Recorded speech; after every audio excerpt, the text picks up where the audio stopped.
Magandang araw mga kaibigan. Bigyan natin ng reaction opinion itong post ng News 5 titled Blatant Lie. Payag ito ni ex-Senator Trillanes. Pinabulaanan ni dating Senador Sonny Trillanes ang akusasyong nakatanggap umano siya ng pera bilang pundo para sa pag-usad ng investigasyon sa International Criminal Court sa kaso ni dating Pangulong Rodrigo Duterte.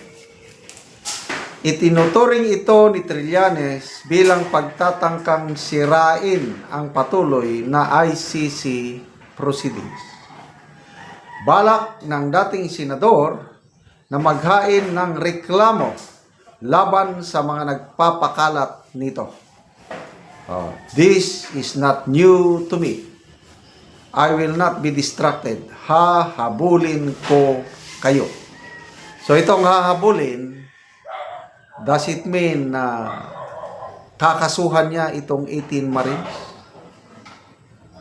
Hindi niya nilinaw, ano? Opinion ko lang ito. Sabi niya, hahabulin ko kayo. This is not me.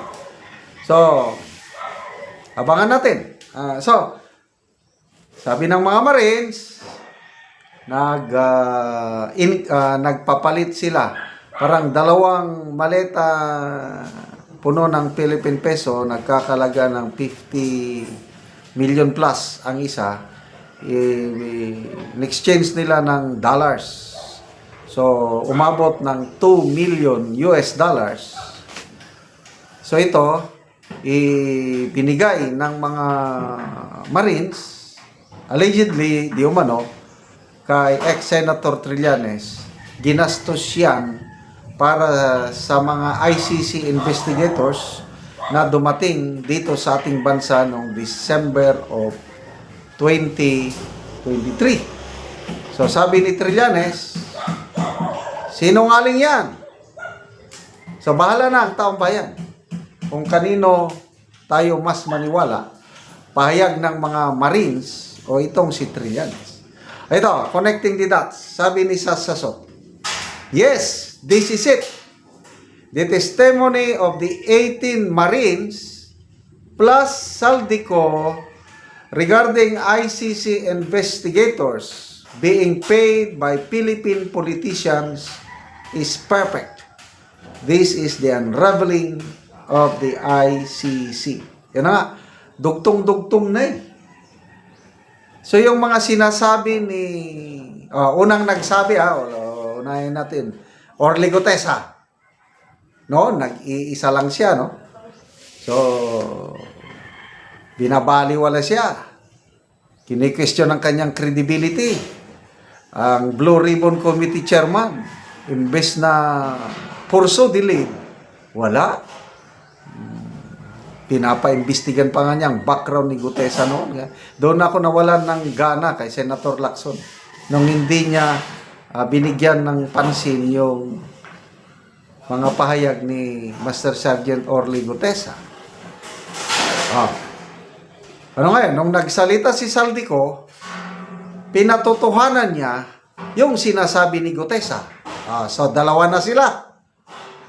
O ngayon, itong 18 Marines, isa lang sinasabi, pinapatutuhanan nila ang mga pahayag ni Orly Gutesa. At ngayon, may panibagong anggulo, ICC. Connecting the dots. Nabanggit din yan ni Saldico sa kanyang video testimony na ginagastusan ng mga politician, yung pala siya. Ayaw lang niyang implicate yung sarili niya. Maalala ko rin si Maharlika sa kanyang mga vlogs. Binanggit niya, siya ang unang nag-reveal na nandyan na sa Pilipinas ang mga ICC investigators. Doon sila nakatira sa mga hotel na pagmamayari ni mga politiko. I don't know kung pagmamayari ni Saldico or ni Romualdez. Binanggit ito ni Marlica, matandaanan ko. So, connecting the dots, To me para sa akin lang, ito na, nabubuo na ang kwento. Kaya kung i-deny ni ex-Senator Trillanes, karapatan niya yun. Kailan ang taong bayan, karapatan din natin bumuo ng ating conclusion sa ating opinion lang natin ito, kanya-kanyang opinion. Okay? Court of Public Opinion. Tingnan natin ang nag-react. Naniniwala ba sila kay Trillanes o hindi? 13,000 people nag-react. 11,000 ang tumatawa, 261 ang galit, 1,300 lang ang nag-like. Ibig sabihin, nasa 10% lang ang naniniwala kay Trillanes, 90% tinatawanan, galit sa kanya. So, ano ngayon? Basa tayo ng mga comments. Big B, sa 18 Marines ka magpaliwanag. Jokes 2, now the accuser becomes the accused. They of reckoning. Jason Marquilincia, and now the show will begin a moment from now. Efren Amit, Saldico will tell the truth to support the allegation of Trillanes. Aries Nipolo, itong pagtanggi ni Trillanes, may balita na agad, pero yung mga nagsiwalat sa 18 Marines, hindi nyo may balita. Oo nga, itong mainstream media, nakakapagtaka. Wala silang balita tungkol sa mga testimony ng 18 Marines. Ang mga pagtanggi ang ibabalita. Well, alam na natin. Huwag na tayong magtaka sa mainstream media sa Pilipinas. Mabuti na lang at meron pang, ang mga nagbabalita is Net25. Patas yan. Bilyonaryo News Channel. Binalita yan. Wala pa akong ibang na monitor maliban itong dalawa. Yang mga iba pa, yung mga yan, News 5, mga huwag na tayong umasa dyan. Dati na yan. So, kakasuhan? Bring it on. Nakahanda yung mga Marines. Sabi nga nila, this will be the last fight of our lives. Paglaban ng katotohanan para sa kapakanan ng aming mga anak, next generation. Uwa! Mabuhay kayo, mga 18 Marines plus Master Sergeant Orly Gutesa. Salamat mga kaibigan sa inyong pagsubaybay sa ating channel. Nakakatulong kayo ng malaki sa tribong Talandig ng Bukidnon dahil ang income natin sa channel na ito is pantulong sa tribo. Namimigay tayo ngayon ng mga libreng yero at pako para makapagpatayo sila ng mas maayos na tirahan. Panoorin nyo ang video na ito.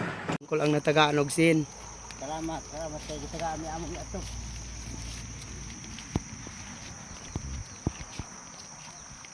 Balay. Una ni ang itsura sa iyang balay. Maabot na gyud.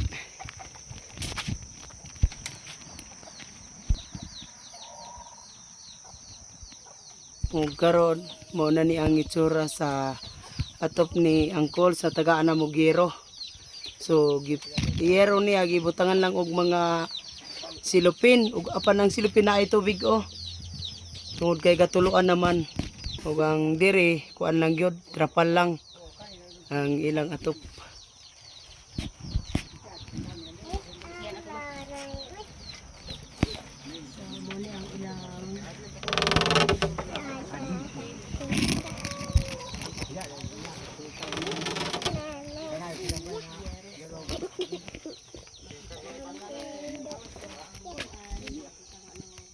Mupod ni ang ilang atop dinhi sa gawas nga bahin sa ilang abuhan. So gikuan lang unya dinhi lang sa yuta ang ilang lutuanan. Diri lang sa gawas nga bahin ang mga galon, planggana. So lisod gyud ang ilang pagpuyo. Kasin unsay mong mesulti ante nga giyatagan mo og sin. Salamat sa Ginoo kay tagan ni sin nga panalangin. Nga makaatop na gid mo. Makaatop gid ni. Pila na katuig anti ang inyong balay nga nagantos mo sa ulan? Pila na ni katuig? Pila na anti katuig? Pulo. Napulo na katuig.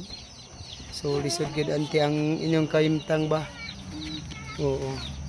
So salamat kayo ante. Salamat sa Oo.